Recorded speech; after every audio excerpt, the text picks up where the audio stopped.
दोस्तों नमस्कार। 4 PM गुजरात पर आप सभी का बहुत बहुत स्वागत है। मैं हूं आपका दोस्त मयूर जानी।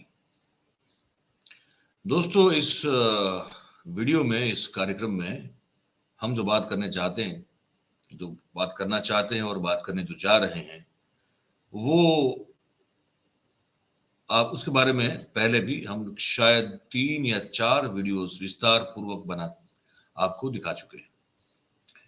और उसमें हमने वो जो हमारा गुजरात का एक फर्जी वाड़े का जो एक मॉडल है, उसको हमने उजागर किया था। इसी सिलसिले में हम आज बात करने जा रहे हैं। हमने आपको ये बताया था कि भाई हर चीज नकली बन रही है। दूध भी नकली पकड़ा गया, बता दो आपको मैं, अभी अभी कल ही की बात है। नकली दूध का बहुत बड़ा एक जत्था जो है वो कल पकड़ा गया है। तो नकली और फर्जीवाड़े की हर एक विकास की जो नई ऊंचाई होती है, हम उसको छू रहे हैं। उसी श्रेणी में हमने पर्दाफाश किया था कि भी नकली सरकारी कचहरी बना दी गई, फर्जी बोगस गवर्नमेंट ऑफिस। सरकार की आदि जाति विकास की जो योजनाएं होती है, उस योजना की जो प्रयोजनाएं होती है, उसका जो एक एडमिनिस्ट्रेशन, और उस एडमिनिस्ट्रेशन के जरिए उस योजना को ग्रांट दे के लागू करने की एक सिस्टम होती है। उस सिस्टम में जो लूप होल्स थे, जो जो दरारें थी उस सिस्टम में, उसका इस्तेमाल करते हुए कैसे सरकार के नाक के नीचे बैठकर और करोड़ों रुपए का गबन किया गया। एक नहीं, दो नहीं, तीन भी नहीं, 7 बोगस फर्जी गवर्नमेंट ऑफिस बनाई गई। उसको बिल्कुल बतौर गवर्नमेंट ऑफिस उसको यूज किया गया। उस गवर्नमेंट ऑफिस के जो रबर स्टैंप होते हैं उसको बनाया गया। उसके जो स्टेशनरीज होती हैं वो बनाई गई। अब इतना तो, इससे तो काम नहीं चलता ना। उसके बाद अब गवर्नमेंट ऑफिस में अगर ग्रांट आएगी तो कैसे आएगी? सरकार से ग्रांट आएगी तो कैसे आएगी? बैंक से आएगी। तो उस फर्जी, उस बोगस, उस नकली गवर्नमेंट ऑफिस के बैंक अकाउंट्स भी खोले गए। हर चीज फर्जी, हर चीज नकली, हर चीज बोगस। और वो चला 8 साल तक। 8 साल तक ये फर्जीवाड़ा चलता रहा। और अभी जब पता चल रहा है, अब ये फिगर दिन ब दिन बढ़ रहा है। पहले कुछ 8 करोड़ का पता चला, फिर लगा कि नहीं ये 16-17 करोड़ है, फिर लगा कि नहीं ये 21 करोड़ है। फिर अब जो समझ में आ रहा है पुलिस को भी, वो ये आ रहा है कि ये कम से कम 25 करोड़ की ठगाई का मामला है, ये 25 करोड़ के गबन का मामला है, ये 25 करोड़ के घोटाले का मामला है। आप समझ रहे हैं? इसमें एक डेवलपमेंट है, वो डेवलपमेंट मैं आपको बताने जा रहा हूं। ये आप विजुअल देखते जाइए, मैं आपको खबर सुनाता हूं। ये बीडी नीनामा है जो गिरफ्तार हो चुके हैं। अब जो आप देखेंगे, ये है संजय पंड्या। ये भाई साहब जो हैं, ये IAS अफसर हैं, इनकी गिरफ्तारी हुई। आप समझ लीजिए इस चीज को, ये बड़ा जरूरी है देखना। ये बीडी नीनामा तो है ही है, उसके साथ साथ ये पकड़े गए हैं जो अभी अभी, ये है संजय पंड्या साहब, ये IAS अफसर हैं।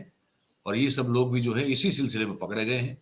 और जो फ्रेश गिरफ्तारी हुई है वो हुई है संजय पंड्या, IAS अफसर की, जिनका चेहरा अभी आप देखेंगे। ये है इनका चेहरा, है ना। अब खबर मैं आपको बताता हूं, आप इसको आराम से, ध्यान से जो है आप इसको सुनिए। सुनने के लिए गौर करना बहुत जरूरी है, तो मैं उम्मीद करता हूं कि आप जरूर से गौर से इसको सुनेंगे। क्योंकि ये जो फर्जीपना, ये जो फर्जीवाड़ा, ये बोगस चीजों का जो कारोबार हमारे यहाँ फूलता फैलता जा रहा है, जो ये समझना और इसके बारे में जानकारी पाना आप सबके लिए बहुत ही जरूरी है। इसीलिए ये मैं आपको दिखाने बताने के लिए जा रहा हूं। तो हुआ यूं था, जैसे मैंने कहा कि शुरुआत में ये एस्टिमेशन ये हुआ कि भाई 18 करोड़ 59 लाख रुपए के ग्रांट का गबन का मामला पाया गया। अब इसकी जांच जो है वो ASP है सिद्धार्थ, एएसपी सिद्धार्थ को इसकी जांच सौंप दी गई कि भैया अब ये आप जो है सरकार का नाक जितना बच सके उतना बचा लो, बाकी बहुत सारा कट चुका है। तो उन्होंने जो है जांच के बाद गांधीनगर में एक बहुत ही रेपुटेड इंस्टीट्यूट है सरकार का, जिसको कहते हैं Sardar Patel institute of public administration. ये सरकारी संस्थान है। यहाँ पे जो है जैसे एक बहुत बड़ा ऐसा इंस्टीट्यूशन अहमदाबाद में है, वो काफी रेपुटेड है, ये भी काफी रेपुटेड है, और यहाँ पे पब्लिक एडमिनिस्ट्रेशन के पाठ पढ़ाए जाते हैं। तो पब्लिक एडमिनिस्ट्रेशन में क्या होता है कि आप या तो गुजरात पब्लिक सर्विस कमीशन पास करो या फिर आप यूनियन पब्लिक सर्विस कमीशन पास करो। उसकी पढ़ाई जो है वहां पे करवाई जाती है और कहा जाता है कि बड़ी अच्छी पढ़ाई करवाई जाती है। और पिछले कुछ सालों में गुजरात में से यूपीएससी पास करने वाले बच्चों की संख्या जो है उसमें काफी इजाफा हुआ है, ये बात भी सच है। तो वो जो स्पीपा है, गांधीनगर स्थित जो स्पीपा है, उसके वो डेप्यूटी डायरेक्टर हैं। ये कौन है? ये भी आप चेहरा देखेंगे, ये संजय पंड्या।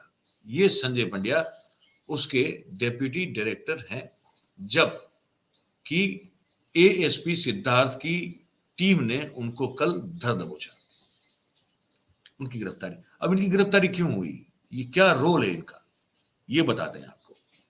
ये संजय पंड्या साहब 1 साल तक दाहोद की जो ये परियोजना है ना, जिसके अंतर्गत ये ग्रांट्स वगैरह रिलीज होती है और जिसके अंतर्गत ये ग्रांट्स रिलीज होके फर्जी, नकली, बोगस गवर्नमेंट ऑफिस को दी गई, उस पूरी परियोजना के वो एडमिनिस्ट्रेटर थे दाहोद में।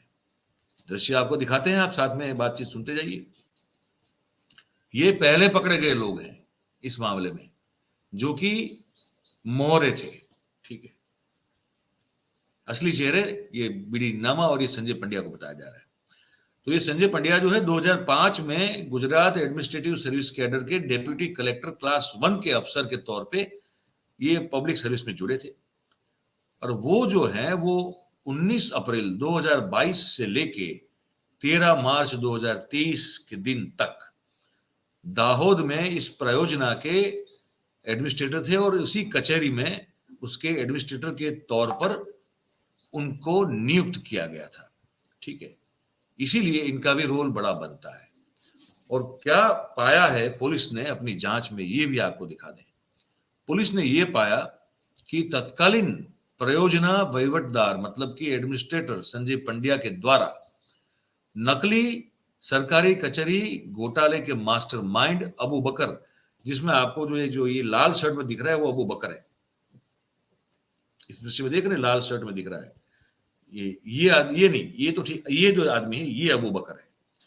इसके साथ मिलके 18 करोड़ 59 लाख करोड़ के घोटाले में 2 करोड़ 78 लाख 98 हजार के कुल 18 जो कार्य है वो इस बोगस फर्जी सरकारी कचहरी में आवंटित कर दिए और इस घोटाले में उतनी ही अच्छी तरह से भूमिका आपने निभाई जितनी कि मास्टरमाइंड जो अबू बकर को कहा जाता है उसने निभाई थी। और इस प्रकरण में पुलिस का यह कहना है कि अब तक 11 करोड़ के ऊपर की रिकवरी हो चुकी है और चार्जशीट में 7 बैंक के जो 200 के आसपास स्टेटमेंट्स जो हैं शामिल किए गए हैं, उससे भी ये पता चलता है। उसमें से बहुत सारे जो बैंक अकाउंट्स है उसने पुलिस ने उनको सीज कर दिया है और ये जो घोटाले में खर्च की गई या तो आवंटित की गई सरकारी ग्रांट है, इसको रिकवर करने में सफलता पाई है, ऐसा पुलिस का कहना है अभी। और पूरे मामले में अब तक की अगर बात आपको बता दें देवी और सज्जनों, तो जो गिरफ्तारियां हुई है वो है एक तो निवृत्त आईएएस अफसर बीडी नीनामा, जिसकी तस्वीर हमने पहले आपको दिखा दी थी, फिर कार्यपालक इंजीनियर जो है ईश्वर सिंह कोलचा, फिर तत्कालीन परियोजना एडमिनिस्ट्रेटर संजय पंड्या जिसकी भी तस्वीर हमने आपको दिखाई, और इस परियोजना कचहरी में ड्यूटी बजाने वाले अन्य 4 से ज्यादा कर्मचारी, जिसका भी चेहरा हम आपको अभी दिखाई देते हैं। फिर से एक बार देख लीजिए आप इनको, ये बीडी नीनामा है। अब आप देखेंगे संजय पंड्या के चेहरे को और फिर ये संजय पंड्या देख लीजिए आप, और उसके बाद फिर जो आप तस्वीर देखें, ये 4 जो कर्मचारी हैं, ये 4 वो उस परियोजना कचहरी में ड्यूटी करने वाले लोग थे। और उसके अलावा वो जो अबू बकर और उसके साथ वो जो एक और बंदा है, इस घोटाले का मास्टरमाइंड कहे जाने वाले, उन सब के समेत अब तक जो है दोस्तों कुल मिला के 14 लोगों की गिरफ्तारी हो चुकी है। अभी भी 2 लोग जो हैं वो वांटेड हैं, ठीक है। पर कुल मिला के मामला ये है कि हर चीज को नकली कैसे बनाया जाए, फर्जी कैसे बनाया जाए, घोटाला कैसे किया जाए, इसी बात को लेकर जो है पता नहीं क्यों पर एक धुन सी चढ़ी है कुछ लोगों में, और इससे गुजरात का नाम जो खराब हो रहा है वो अलग है। ये शर्म की बात है बड़ी कि नाम आपके प्रदेश का, आपकी मातृभूमि का खराब हो रहा है, और आप जो है एक के बाद एक घोटाले किए जा रहे हैं, बस किए जा रहे हैं। तो यही आपको कहना था। अंत में मैं इन सब चीजों को लेकर, हमारे मुख्यमंत्री भूपेंद्र पटेल बड़े सज्जन माने जाते हैं, और लोगों में छवि ये है कि बड़े सज्जन हैं, बड़े स्पिरिचुअल हैं। उन्होंने अपनी पीड़ा और व्यथा व्यक्त की करप्शन को लेकर, घोटालेबाजी को लेकर। वो मैं आपको सुना दूं, गुजराती में है, सुनिएगा ध्यान से। उसका हिंदी सार है, मैं आपको बता दूंगा। ये लीजिए। ક્યાંક ને ક્યાંક ખોટું કે સાચું એ ખ્યાલ જ નથી રહ્યો. ચારિત્ર શું છે આપણું? અત્યારે ભ્રષ્ટાચારની વાત તમે જુઓ તો કેટલી બધી આપણને એમ લાગે કે આ શું કરવું. હું કાયમ કહું કે ભાઈ ડાઇનિંગ ટેબલ ઉપર તમે જમવા બેસો, તારા આપણને સંતોષ થવો તો જોઈએ ને. શું ખાવ તમે, કેટલું ખાવ એમ. તો પછી શું દોડ દોડ, કેટલા રૂપિયા કમાવા છે, શેના માટે કમાવા છે, કોઈ નક્કી જ નહીં. ખાઈ નથી શકતા, ટાઈમ નથી. ये पीड़ा है, ऐसा लग रहा है भूपेंद्र पटेल साहब की। गुजराती में जो कहा, इसका मैं हिंदी में आपको एक तर्जुमा कर देता हूं। उन्होंने कहा कि क्या सही है और क्या गलत है, इसकी जो भेद रेखा है शायद लोग भूल चुके हैं। और चारित्र जैसी जो कैरेक्टर होता है, उसकी उस जैसी कोई चीज का शायद लगता है आप कोई महत्व या कोई मूल्य अब बचा ही नहीं।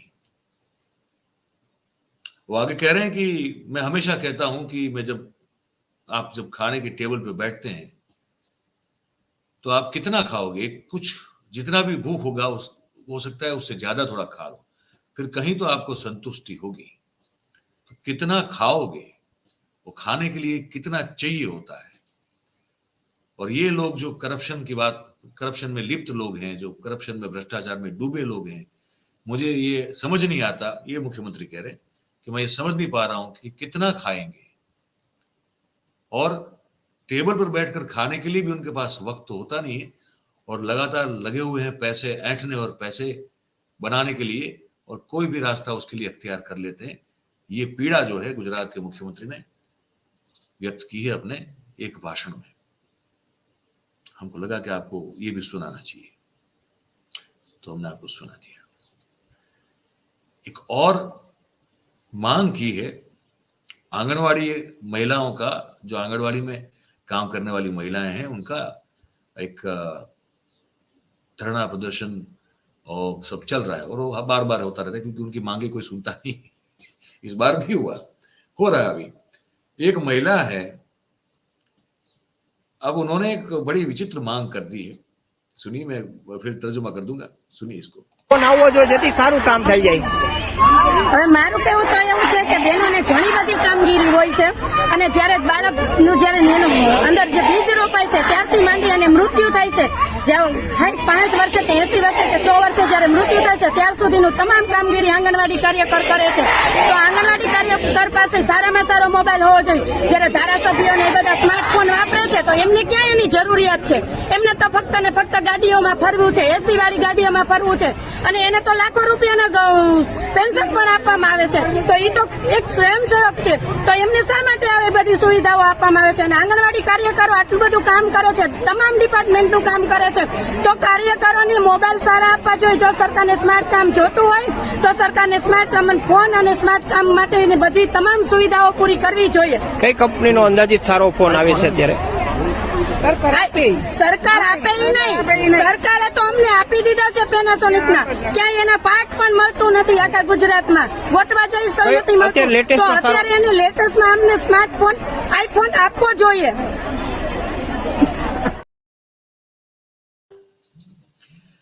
आंगनवाड़ी कार्यकर महिला कह रही है कि जो वो आंदोलन चल रहा है उनका, तो कह रही है कि सरकार हमसे वो सब काम करवाती है, बच्चा पैदा हो उससे पहले से लेके जीवन के अंत तक के बहुत सारे काम हमसे करवाती है, लोगों के जीवन से जुड़े हुए, और हमको देती कुछ है नहीं, हमारी जो सहूलियत है उसका कोई ध्यान रखती नहीं है।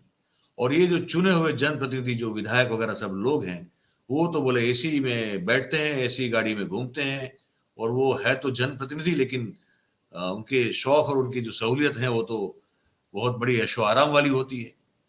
तो उनको ये सब देने की क्या जरूरत है? हमको देना चाहिए। कम से कम हमसे अगर स्मार्ट वर्क चाहती है सरकार, तो हमको अच्छा स्मार्टफोन देना चाहिए। तो वहां जो बात कर रहे थे भाई, उन्होंने पूछा तो बोले क्या आपको सरकार ने फोन नहीं दिया? बोले दिया है पैनासोनिक का, लेकिन बहुत घटिया किस्म का है, खराब हो जाता है तो उसके पार्ट्स मिलते भी नहीं है, ऐसे फोन को लेकर हम क्या करेंगे?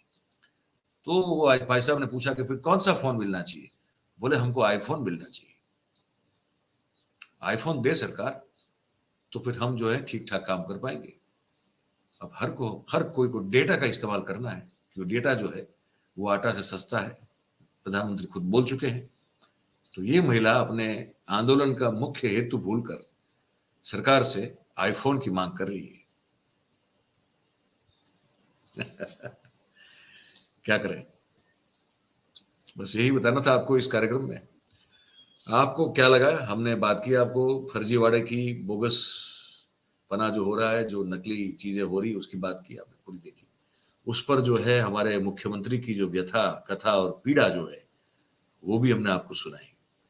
और फिर हमने अंत में ये आंगनवाड़ी महिला कार्यकर्ता की डिमांड है जो बड़ी गजब है, वो भी आपको बता दी। अब आप इस बारे में क्या सोच रहे हैं, आपके मन में क्या चल रहा है, वो आप हमको लिख के जरूर से बताइए। बात अगर आपको हमारी पसंद आ रही है ना, तो फिर इस वीडियो को लाइक कीजिए। इसकी जो लिंक है इसको आप हो सके उतना शेयर कीजिए, और हमारा जो चैनल है 4PM गुजरात, आप उसको सब्सक्राइब करें और अपने आसपास के जो लोग हैं उनसे भी करवाएं, है ना। ये हमेशा कहते हैं, आज भी कह रहे हैं। बहुत बहुत धन्यवाद करेंगे आप सभी का इस कार्यक्रम में हमारे साथ जुड़ने के लिए। Thank you very much. नमस्कार।